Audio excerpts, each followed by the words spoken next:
Okay, thanks a lot. So my name is Jean-Thomas Acquaviva. I'm working for DDN since 10 years. And today I'm going to give you the AI speech that you were waiting for. So here the idea is to maybe to give a bit of a HPC twist on it, but still it will mostly focus on AI.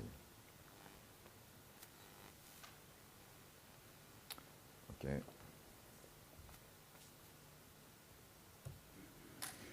Okay, so among the latest deployment that we had recently, one where we're specifically proud of is this EOS system from NVIDIA. So this is a machine that they are using for their internal purpose. So it's not something which is hosted on a specific HPC site. So this is really an internal machine, and they're using all storage for this. So there are some interesting numbers here, not just about, I would say, the raw number. So it's big, it's massive, yes. But if we look at the bandwidth, so in respect of the number of GPU, we see that there is a bit less than 5,000 GPU, and there is maybe 5 terabytes of read bandwidth and slightly less of write bandwidth. So already we see that there is a pretty large storage bandwidth in respect of the number of GPU. So this machine is actually the latest generation of several installations that we had in the past. So we did many superpod deployment jointly with NVIDIA in different places of the world. So it just gives you an idea that we had some experience based on this deployment. So this is not just a one-shot. This is something that we have been building over the latest 5 years. So if we look at one of these systems, actually, it's very similar to HPC system. We see an InfiniBand fabric. We see a fat node, a fat tree topology.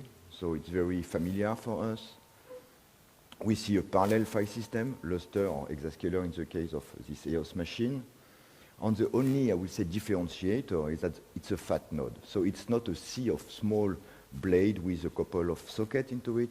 It's a very large node. It's a DGX node hosting 8 GPUs with a massive internal bandwidth and also internal storage. So if we look a bit at what is one of these fat nodes, one of these DGX, internally there is, I mean, a lot of things, of course, but if we focus on the storage part, there is two points that I would like to underscore. The first one is the network connectivity. So there is 10 HCA on each of these box. 8 are dedicated to the compute fabric. So the ability for the various DGX in the system to interact and exchange data. And there is 2 dedicated HCA solely for the storage purpose. So there is a clear separation of concern between the compute traffic from the storage fabric. The second point, which is quite interesting in this machine, is the large internal storage. So there is more than 30 terabytes of fast NVMe storage within the box. So it means that the system is not relying solely on the network-attached storage, so Exascaler, but also from internal storage. So from an operational standpoint, the question is that are we going to be able to streamline and to efficiently use this internal storage? Because this is, I would say, an expensive resource, right? So if we run some benchmark about the different performance metrics that we can get out of this storage,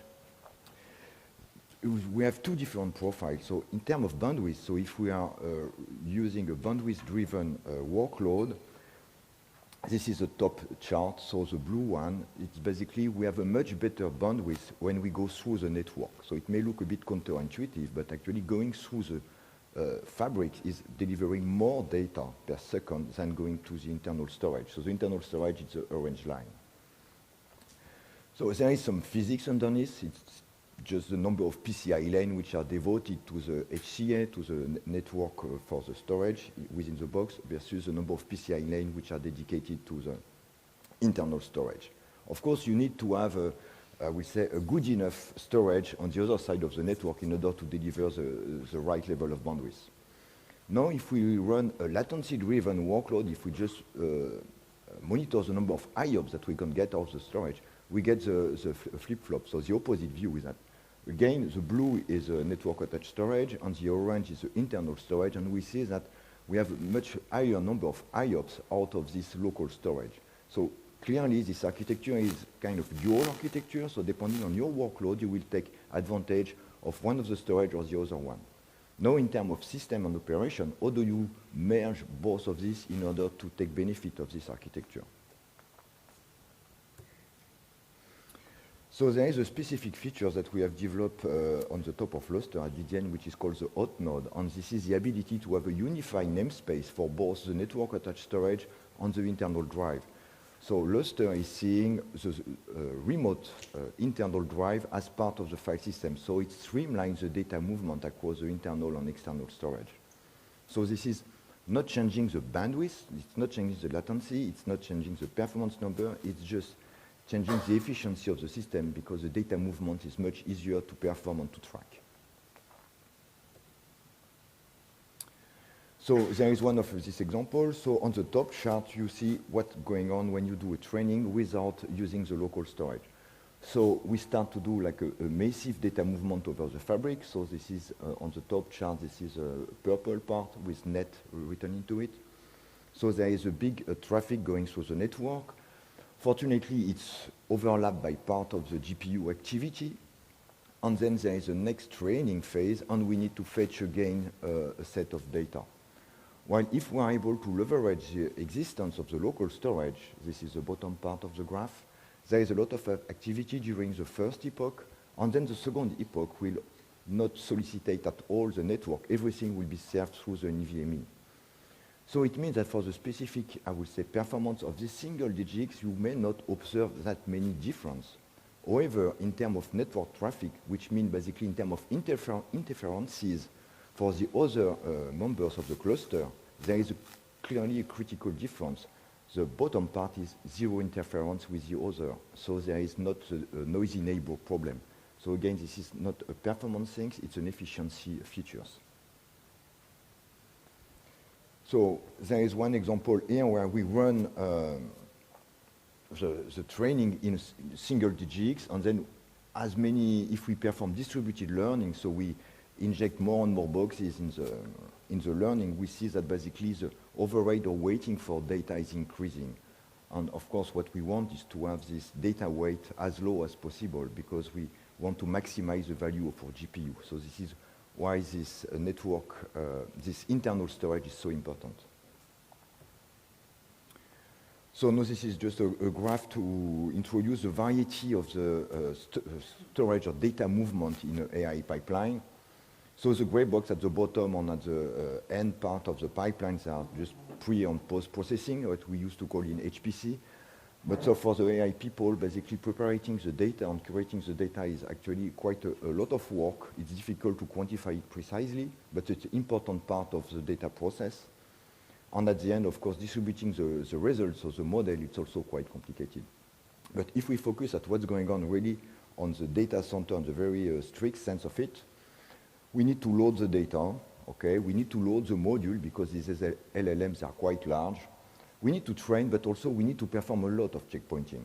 So this is something which is quite important. So before we had this idea that AI was solely read-driven workload, but actually this is no longer the case. Over the years, the workload has gained some kind of complexity, and now there is a lot of write requirement due to the checkpointing. So why are we checkpointing? It's of course because we want to be protected from failure, but also because we want to be able to roll back in the past. So one of the issues that the data scientists are fighting against is the overfitting. So they train their model, but actually they train it so much at the end, the model is overfitting the input data set, and when they check the model against the validation data set, they observe that the accuracy is diverging. So then they need to roll back to get the previous version of the model, which is delivering a better accuracy on the validation data set. And this is where the checkpointing is useful. You just take the latest version of the model before that you observe the divergence, and then you have the best solution. Okay, so along this, I would say, journey of installing many AI factories, if I can say so, of course, we learn a lot. So one of the things is that you need to have a simple, well-defined, robust basic block. So this is what we did. So this AI 400 is classic, if I can say so, NVX system, so exascalar box, but all the parameterization, all the configuration, which is quite complicated for Lustre, has been specifically done, and it's fixed in a reference architecture for AI. The second thing is that we've learned also that depending on the AI workload, there is different storage requirement. So if you are doing text processing, LLM, then maybe 1 gigabyte of write bandwidth per GPU is the right abacus, and 1.4 of read bandwidth is correct. And this is the number that you are going to find for EOS, if you go back to the first slide of this presentation. Now, if you want to perform AI on more complicated data sets, such as video and with distributed learning, you need to apply a factor of 2. On the very last stage is that when you are using uncompressed video with I would say, a widely distributed learning, then you need to multiply again by a factor of 2. So you need to provide more than 4 gigabytes of bandwidth per GPU. So if you have 4,000 GPU, it's start to count a bit. One of the other things that we learned this past year is it's not a performance thing, it's really an operations thing. So AI is kind of a new field, and there is a lot of things to discover, so they cannot spend as much time as we did in understanding the, bit and byte things of the infrastructure. So we need to provide them something more straightforward. So this is why we have invested a lot in providing a management facility, where it's really about optimizing the operation, so operational efficiency. It's not for performance, it's just to ease and to optimize the ability for sysadmin to manage its huge fabric.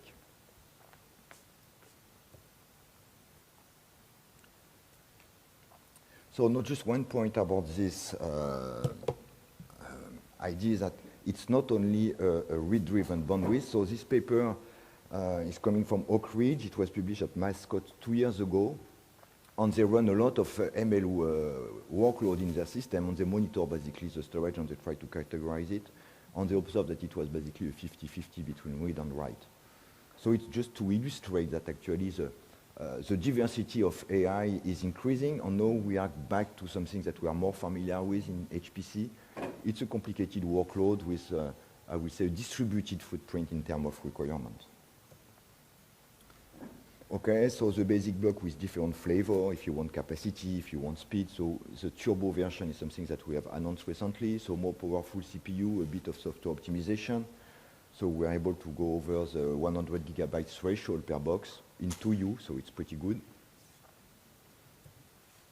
Some roadmap. So the roadmap is just to show you that there is this exascalar management facility on every iteration, so it's really a continuous effort. So we want to put more and more engineering here in order to really improve the management and ease the life of the data scientist. So now, if we want to look a bit at a broader picture, not just the training, but the data center itself, so the AI data center, I would say the emerging architecture is something like this. So there is this notion of inner ring and outer ring. So the inner ring is really the part of the system which is dedicated to training. So you need to provide data at a very high pace in order to feed the GPUs. And the outer ring is basically your data lake, where you have everything. It's unstructured data. And one of the issues, it's not an issue, but one of the specificities of AI is that the data, they are not generated by simulation. They are coming from acquisition device. So it means that this outer ring needs to be open and interoperable with all these acquisition device and other data hubs which are outside the wall of the data center.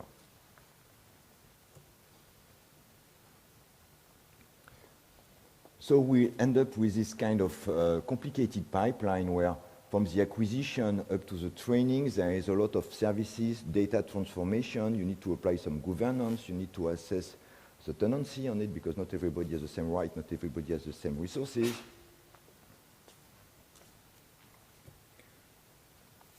Pardon me.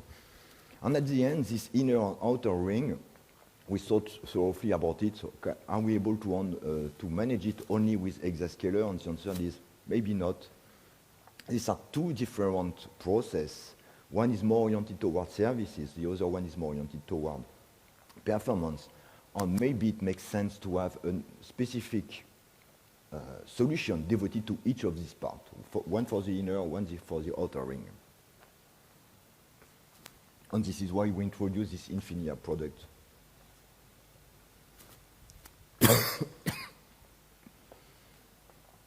So we end up with this idea. So of course it's kind of familiar to people who we did storage tiering over the last year, except this is horizontal tiering and no longer, I will say, vertical tiering. So we have the high performance tier, which is really about feeding the training phase, so feeding the GPU, on the capacity tiers based on QLC mostly, because we have this opportunity to have cheap flash high capacity things with a lot of service and structuration facilities. So the product as we have designed it, so there is this idea of it's like an onion, maybe I should find a better word, but there is a core services and then you have surrounding layer of additional services. Inside this is an object store, so it's a KV store, because the most generic API to access data is actually object, right? On the top of it, we are going to build different level of API. We need to have a zero disruption in the sense that it's a data lake, so if you add hardware, you don't want to stop the operation just to add a couple of racks, right? You need to be able to operate with zero downtime. So this is a very important thing. Multi-tenancy on Cloud Light approach. This data lake is very large, so you need to be able to share it between multiple tenants. On this tenant, this is not just quota. It's not just, oh, I give you 10% of my capacity. It's a service level agreement. So it's like you get 10% of the capacity, but also 5% of the IOPS and 2% of the metadata traffic and so on. And of course, it's flash-based and it needs to be simple to manage. Okay, so it's modern because we started from scratch maybe like 7 years ago. So lots of development. As we are in DDN, we keep a strong focus on performance. I mean, we understand a bit the hardware and also a bit, low-level programming. So the key data structure for our KV store, it's a B-epsilon 3. This data structure was first introduced in 2016 in a paper from ASPLOS. So it took us something like almost 10 years, to go from a research paper that was published to a product. So it gives us also some idea about the, I will say, valorization of research technology in the industry. There are some very good capabilities. One of them is the range query efficiency. We have multiple I/O engines, so depending on the payload of your I/O request, you will end up in a different queue, different engine. So the large payload will be handled with the high bandwidth engine, but the small message which need to be handled very quickly, they will go through the low latency queue. And the metadata also serve from a different engine. So there is this idea that we can adapt and automatically adapt depending on the different I/Os that we have. So it's, I think, an elegant way to solve this caching issue that we have been dealing with in the storage since years. As a result, the performance are quite good. So for the moment, everything is validated on a specific hardware. So I would say it's some vanilla boxes. Even if the product is a software-defined product, for this is our V1. So for, I would say, risk mitigation purpose and minimize issue on deployment, we are at the moment shipping this solely on a specific box, but it's a very standard box. Later-wise, I think we will validate reference architecture. So whatever box you want to use with Infinia, we will run some kind of assessment on it to be sure that it's compatible, and then it will be stamped. So the numbers are quite good. So from what we did running on this box compared to MinIO or AWS, we are between 10 or 2 orders of magnitude faster. So it's quite good. It's still quite good. No, it's not just a question of performance. We want to add different protocol over time. So at the moment, for V1, we are object, CSI. Then we will introduce later this year the file system, so the ability to run a POSIX compliant workload on the top of our object store. It's already pretty mature. So a few weeks ago, I was able to run, for instance, IO 500 on this prototype file system. So I think it's not too far away from hitting the market. NFS, QL, and other protocol. So a few words on the multi-tenancy. So this multi-tenancy has been built in the core of the product. So basically in the keys, in the key value store, you will find the tenant. So it allows us to have a very fine-grained control. And since this is handled at the level of the keys, it's extremely easy to monitor exactly what's going on in terms of traffic, not just about the payload. So you can basically tweak on increase or decrease dynamically with a granularity of 1 second the level of resources which are allocated to a specific tenant. It's a pure software. One thing that I would like to mention also, and I think it's quite specific to the AI workload, is that there is a kind of blurry border between data and metadata. So if you look at this image, this is basically a single video frame, and each of these frames is annotated with a lot of metadata. All the objects which has been analyzed and discovered, there is also the firmware level on the identification of the acquisition device and so on. So at the end, you need to, you manage a lot of metadata on, there is not the usual things where you have a lot of data on a small amount of metadata to describe it. It's more like a one-to-one comparison. So it means that this metadata is also stored in the same KV store. So it's a very elegant way for us because it's allow to basically to search for data based on metadata with the same mechanism. So what we are doing at the moment is that we are implementing SQL requests on this type of metadata. So then our data lake is much more structured. It's extremely easy and simple to build a data set, to extract a data set out of this data lake. You say, for example, give me all the images which has been generated the last 2 days with this specific acquisition device, with this specific firmware version, and you will get the data set. So we think this is key to avoid that your high-capacity data lake become a data swamp. So you can see this as a kind of hybridation between a data lake and a data warehouse. So this is a data lakehouse concept which has been promoted by Databricks since years, I would say. Of course, this is a modern product, so we have to provide some, I would say, embedded dashboard. So actually, for me, it's a bit complicated to describe this picture, but I know that we have hired a couple of ergonomists to build these dashboards in a few years. So it's supposed to be super ergonomic. For me, it just looks like it's nice.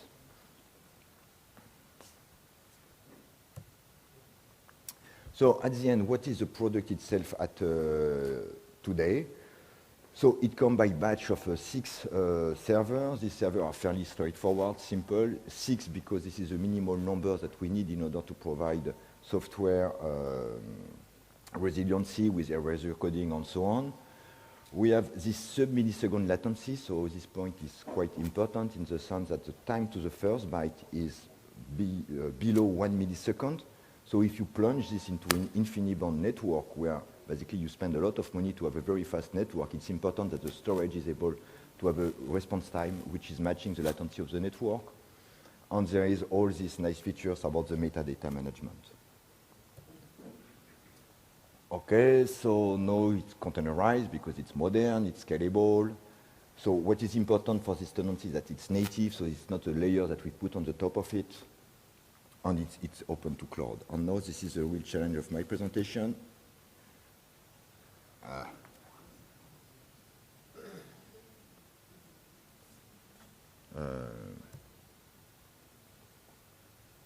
crap, there is no sound. No. Okay, so Paul Bloch, the president, is asking to Jensen, what is the best storage? And the guy say it's DDN. So it was supposed to be, but I have a fallback slide. So, we are very proud of this, I would say, industrial partnership, right? So it's a bit of marketing, but I think it's, for us, it's really like an achievement. Any question?